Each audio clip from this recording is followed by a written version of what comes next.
السلام علیکم عزیز طلبہ، شروع کرتے ہیں درجہ دہم کی اردو درسی کتاب کا 8واں سبق جلتے پروں سے اڑان، جس کے مصنف ہے ساجد رشید۔ پہلی بات، ہمارے اطراف پائے جانے والے طبعی اور حیاتیاتی حالات کو ماحول کہتے ہیں۔ یہ تمام چیزوں سے مل کر ماحول بنا ہے۔ تمام جاندار اور بے جان اشیاء ماحول میں شامل ہیں۔ ماحول میں توازن کے قائم رہنے کے لیے ہر جز کا مخصوص تناسب میں پایا جانا ضروری ہے۔ ماحول کے توازن میں معمولی بگاڑ بھی تمام مخلوقات پر اثر انداز ہوتا ہے۔ انسان کے مختلف اعمال و افعال ماحول میں خرابی کا باعث بنتے ہیں۔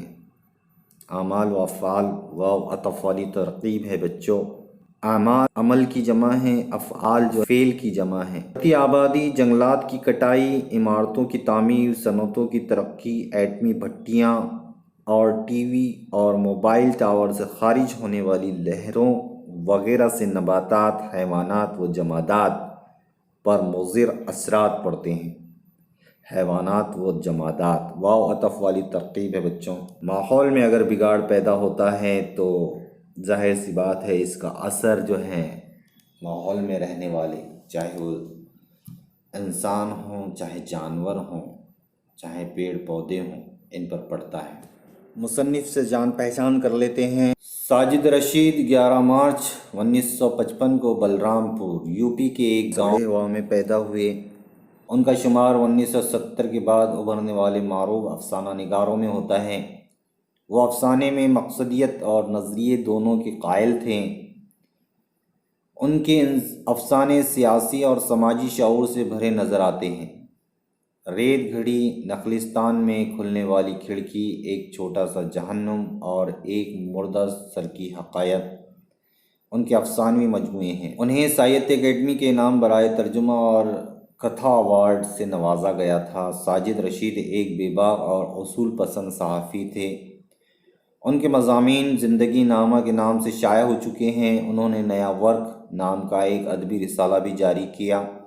11 جولائی 2011 کو ممبئی میں ان کا انتقال ہوا۔ شروع کرتے ہیں سبق۔ ریشم جیسے ملائم اور دھنک جیسے رنگین پروں سے سر نکال کر پرندے نے جب اپنے بازوؤں کو فٹفٹایا تو ان پر ٹھہرے اوس کے ننھے قطرے مشرق کی بھوری پہاڑیوں سے جھانکتے سورج کی کرنوں سے دمک اٹھے، جیسے پگھلے سونے کا فوارہ پھوٹ پڑا ہو۔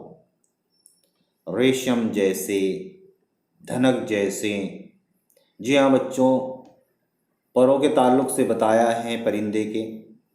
کیسے تھے تو ملائم تھے، رنگین تھے۔ ملائم رنگین صفت ہیں، پروں کی صفت بتائی گئی ہے۔ اسی طرح پرندے نے جب اپنے بازوؤں کو فٹفٹایا، پرندے نے مبتدا ہے بچوں، جب اپنے بازوؤں کو فٹفٹایا خبر ہے۔ اسی طرح اردو میں مبتدا اور خبر ہوتی ہے، جیسے کہ یہاں سونا اسم ہے، فوارہ اسم ہے، ان کے درمیان میں کایا ہے۔ اس طرح کی ترکیب کو اضافی ترکیب کہتے ہیں۔ اس نے اپنی سرخ چونچ کھول کر فرحت بخش ہوا سینے میں بھری اور بڑی تازگی محسوس کی۔ سرخ صفت ہے بچوں، چونچ کی صفت بتائی گئی ہے۔ چونچ کیسی ہے؟ سرخ ہے۔ فرحت بخش، فرحت بخش یعنی خوشی دینے والی۔ ہوا کیسی ہے؟ فرحت بخش ہے۔ پھر سر جھٹک کر آس پاس دیکھا، سب کچھ وہی تھا اور کتنا دلکش۔ سورج کی نارنجی کرنوں سے تمتماتی بھوری پہاڑیوں کے پیروں کو دھوتی گہرے نیلے پانیوں والی ندی، دوسری جانب ندی میں گرتا دودھ جیسا جھرنا، کنارے پر بکھرا مخمل سا سبزہ اور ان پر جھلملاتی اوس کی بوندیں، خود سے اگنے والے خودرو پودوں پر منڈلاتی خوش رنگ تتلیاں، چھوٹے چھوٹے پتنگے، دائیں طرف تازہ سبز پتوں سے ڈھکا گھنا جنگل، پیڑوں کی لچکدار مضبوط شاخوں پر فدکتی چڑیاں اور ان کی چہکار، سرمئی نم مٹی پر رینگتی چونٹیاں، معصوم آنکھوں والے ہرنوں کا جھنڈ، سب کچھ وہی تھا اور کتنا دلکش۔